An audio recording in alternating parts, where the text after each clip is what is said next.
क्या आपने कभी त्योहारों के दौरान एक अजीब सा पैटर्न देखा है? सुबह हम बहुत श्रद्धा से उपवास शुरू करते हैं। दिन भर चाय, फल, साबूदाने की खिचड़ी या फिर व्रत वाले तले हुए स्नैक्स खाते हैं। रात होते-होते एक बहुत भारी दावत होती है। साथ में ढेर सारी मिठाइयाँ, फिर देर रात तक जागना और अगले दिन जब आँख खुलती है, तो शरीर में भारीपन, सूजन, थकान और एक अजीब सी सुस्ती महसूस होती है। हम अक्सर सोचते हैं कि मैंने तो कल उपवास किया था, फिर मेरा शुगर लेवल क्यों बेराचे गया?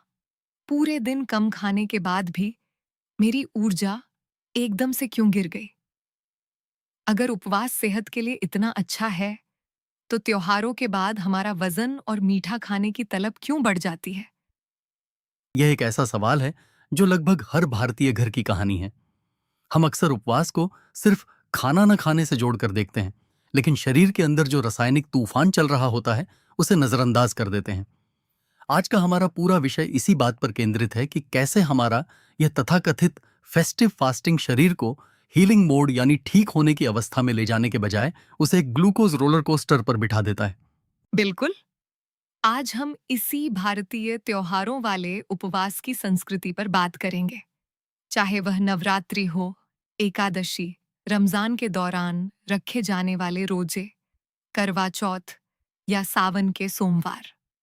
हम यहाँ उपवास की परंपरा की आलोचना बिल्कुल नहीं कर रहे हैं। सदियों से उपवास को आध्यात्मिक अनुशासन, आत्मनियंत्रण और पाचन तंत्र को आराम देने की एक बेहतरीन वैज्ञानिक प्रक्रिया माना गया है। लेकिन आज के आधुनिक उपवास में एक बहुत बड़ा विरोधाभास आ गया है।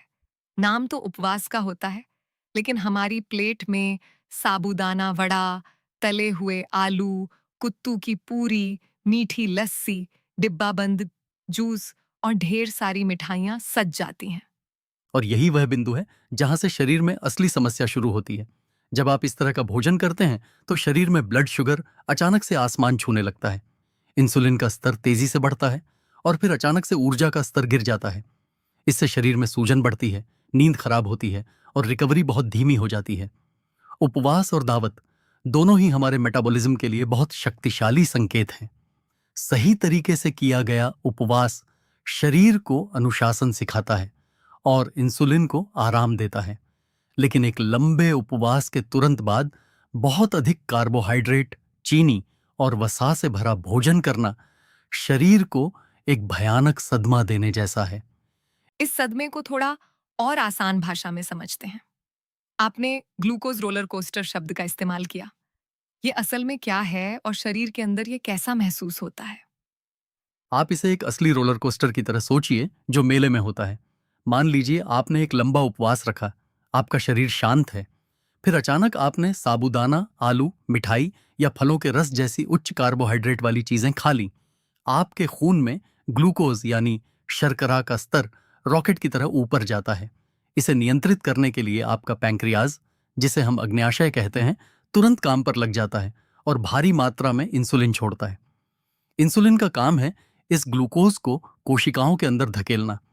जब इंसुलिन बहुत तेजी से काम करता है तो खून में ग्लूकोज का स्तर उतनी ही तेजी से नीचे भी गिरता है।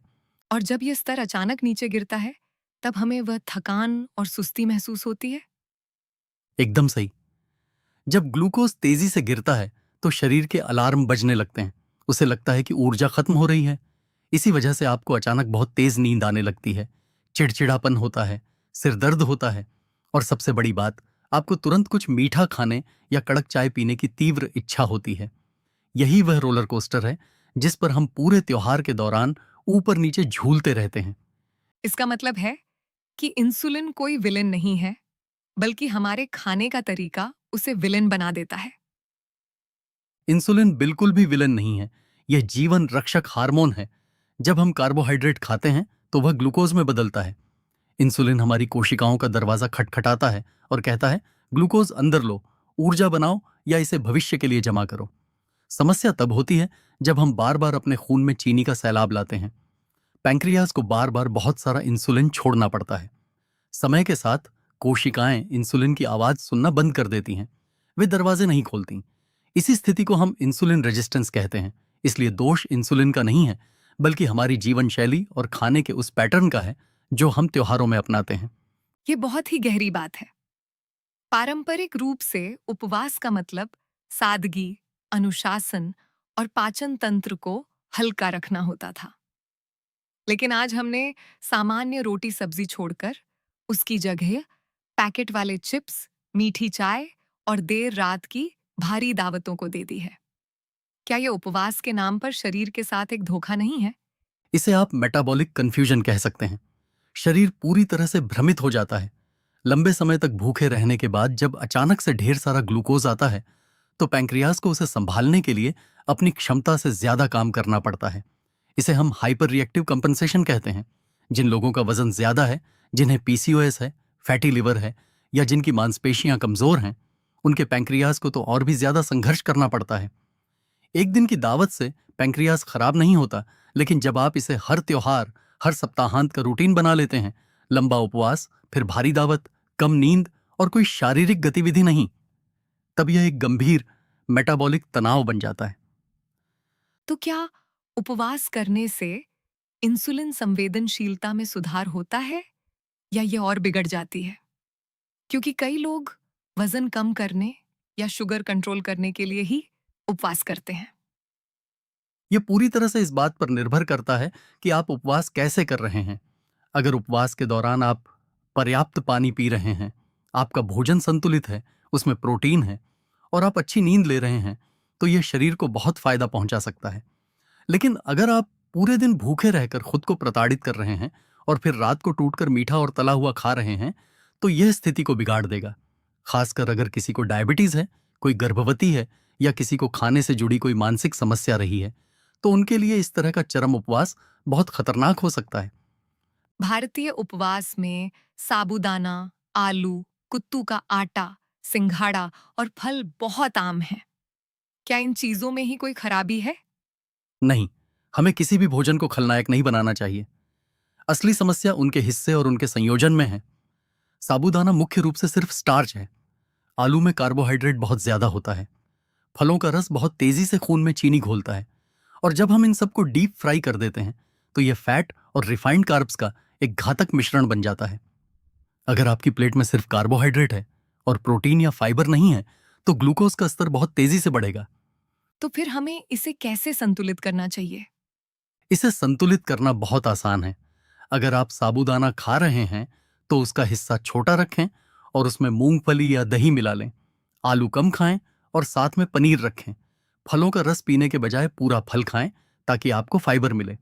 मखाने को तेल में तलने के बजाय सूखा भून लें। कुत्तू की पूरी बनाने के बजाय उसका चीला बना लें। ये छोटे छोटे बदलाव आपके ग्लूकोज के स्तर को स्थिर रखने में बहुत बड़ी भूमिका निभाते हैं। मैंने अक्सर देखा है कि लोग अपना उपवास बहुत ही गलत तरीके से खोलते हैं। दिन भर भूखे रहने के बाद सीधे रसगुल्ला या कोई तली हुई चीज खा लेते हैं।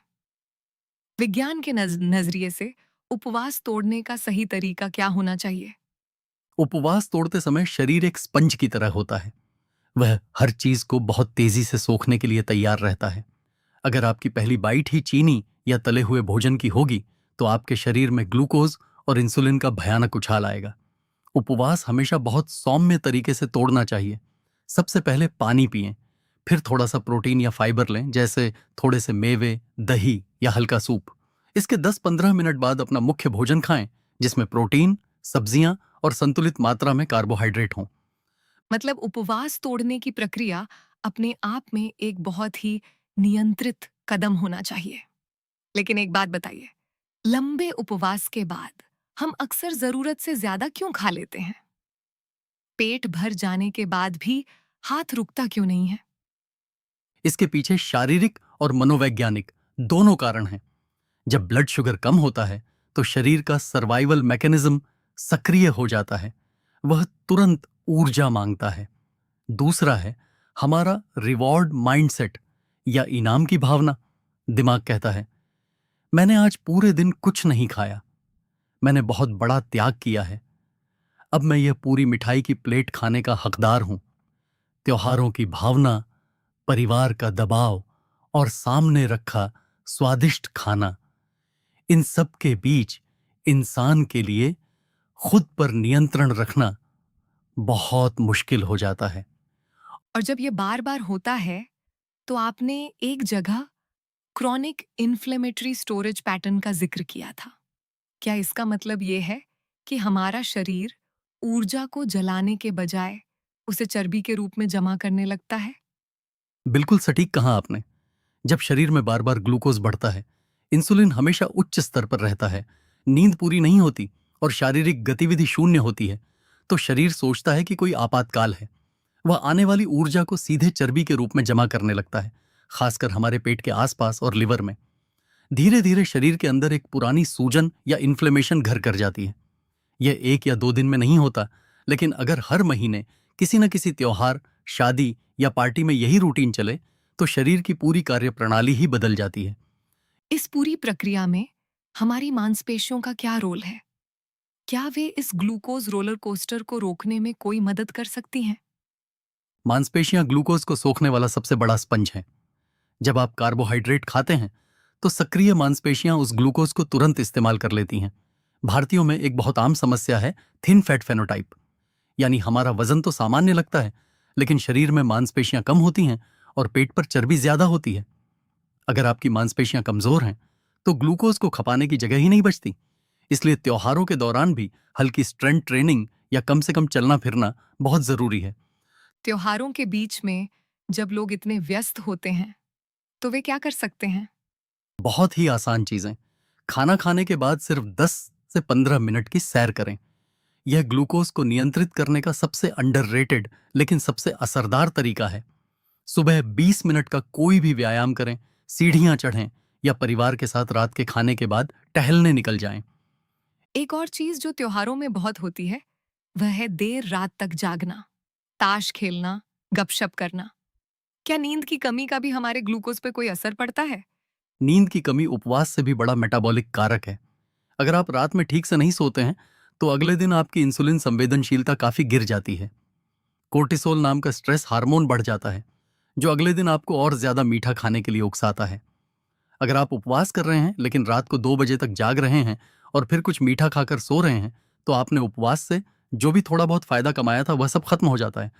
महिलाओं के लिए, खासकर जिन्हें पीसीओएस, पीसीओएस या हार्मोनल असंतुलन है, उनके लिए त्योहारों के उपवास में क्या विशेष सावधानियां होनी चाहिए? पीसीओएस में इंसुलिन रेजिस्टेंस बहुत आम बात है। लंबा उपवास, उसके बाद भारी मात्रा में कार्बोहाइड्रेट खाना, तनाव और नींद की कमी, यह सब पीसीओएस के लक्षणों को बहुत भयंकर रूप से बढ़ा सकता है। महिलाओं को ऐसे चरम उपवास से बचना चाहिए जिससे उन्हें चक्कर आए, मूड स्विंग्स हों या मासिक धर्म का चक्र बिगड़ जाए। पीसीओएस में शरीर को एक नियमित अंतराल पर फाइबर और प्रोटीन की जरूरत होती है। अगर धार्मिक कारणों से उपवास रखना ही है, तो किसी विशेषज्ञ से सलाह लेकर एक व्यक्तिगत योजना बनानी चाहिए। और जिन्हें डायबिटीज है, उनके लिए तो ये और भी गंभीर विषय होगा। डायबिटीज या प्री डायबिटीज वाले मरीजों को डॉक्टर की सलाह के बिना कभी भी उपवास नहीं करना चाहिए। खासकर जो लोग इंसुलिन या शुगर कम करने वाली दवाइयां ले रहे हैं, उनके लिए उपवास के दौरान शुगर का स्तर खतरनाक रूप से नीचे गिर सकता है, जिसे हाइपोग्लाइसीमिया कहते हैं। और जब वे उपवास तोड़ते हैं, तो शुगर एकदम से बहुत ऊपर जा सकता है। दवा का समय, पानी की मात्रा और आपातकालीन स्थिति में क्या करना है, यह सब पहले से तय होना चाहिए। आध्यात्मिक आस्था बहुत जरूरी है, लेकिन वह शरीर को नुकसान पहुंचाकर नहीं होनी चाहिए। अब थोड़ा तकनीक की बात करते हैं। आजकल लोग स्मार्ट रिंग और फिटनेस बैंड पहनते हैं। क्या ये उपकरण हमें इस मेटाबॉलिक तनाव को समझने में मदद कर सकते हैं? बिल्कुल। हालांकि ये स्मार्ट रिंग सीधे तौर पर आपका ब्लड शुगर नहीं नापते, लेकिन ये आपके शरीर के तनाव को बहुत अच्छी तरह पकड़ लेते हैं। अगर त्योहारों के दौरान आपकी रिंग दिखा रही है कि आपकी नींद की गुणवत्ता खराब हो गई है, आपकी रेस्टिंग हार्ट रेट यानी आराम के समय दिल की धड़कन बढ़ गई है और आपकी रिकवरी बहुत कम है, तो यह डेटा आपसे चीख चीख कर कह रहा है कि आपका शरीर उपवास के फायदे नहीं ले रहा है, बल्कि दावत और अनियमित दिनचर्या के तनाव से जूझ रहा है। यह एक बहुत ही सटीक फीडबैक सिस्टम है। ये बहुत ही व्यावहारिक जानकारी है। जो श्रोता इस वक्त हमें सुन रहे हैं और अपनी इस फेस्टिव फास्टिंग की गलतियों को सुधारना चाहते हैं, उनके लिए क्या आप कोई 7 दिन का रीसेट प्लान दे सकते हैं? जरूर, इसे हम 7 Sunday festive glucose reset protocol कह सकते हैं। पहले दिन अपना शुगर ऑडिट करें। ईमानदारी से गिनें कि आप दिन भर में कितनी चाय, मिठाई और जूस ले रहे हैं। दूसरे दिन अपने हर उपवास वाले भोजन में एक प्रोटीन का स्रोत जोड़ें, चाहे वह दही हो, पनीर हो या मेवे हो। तीसरे दिन अपना उपवास स्मार्ट तरीके से तोड़ें। शुरुआत पानी और फाइबर से करें, मिठाई से नहीं। चौथे दिन से नियम बनाएं कि लंच और डिनर के बाद 10 मिनट जरूर टहलेंगे। पांचवें दिन अपनी नींद का समय तय करें। देर रात की दावतों को बंद करें। छठे दिन अपने तले हुए स्नैक्स को बदलें। साबूदाना वड़ा की जगह भुने हुए मखाने या कुत्तू का चीला खाएं। और सातवें दिन महसूस करें कि आपकी ऊर्जा का स्तर कैसा है। क्या मीठा खाने की तलब कम हुई है? आपको खुद अपने शरीर में एक हल्कापन और नई ऊर्जा महसूस होगी। ये बहुत ही शानदार और लागू करने में आसान प्रोटोकॉल है। आज की इस चर्चा से एक बात जो सबसे स्पष्ट रूप से उभर कर आई है, वह ये है कि हमें अपनी परंपराओं का सम्मान करना चाहिए, लेकिन उन्हें निभाने के तरीके को आज के विज्ञान के हिसाब से अपग्रेड करने की जरूरत है। आध्यात्मिक उपवास का उद्देश्य अनुशासन, सादगी और कृतज्ञता है, न कि दिन भर खुद को भूखा रखकर रात को शरीर के साथ अत्याचार करना। बिल्कुल सही कहा आपने। उपवास को शरीर के लिए एक सजा मत बनाइए, बल्कि इसे एक ऐसी लय बनाइए जो आपके शरीर और दिमाग दोनों को शांति दे। बहुत बहुत धन्यवाद डॉक्टर, इतनी जटिल वैज्ञानिक प्रक्रिया को इतनी सरलता से समझाने के लिए। दोस्तों, उम्मीद है आज के एपिसोड ने आपको सोचने पर मजबूर किया होगा कि अगली बार जब आप उपवास रखेंगे तो आपकी प्लेट और आपकी सोच में क्या बदलाव होने चाहिए। सुनते रहिए ऑक्सीजन हिंदी हेल्थ इंटेलिजेंस। स्वस्थ रहें और समझदारी से त्योहार मनाएं।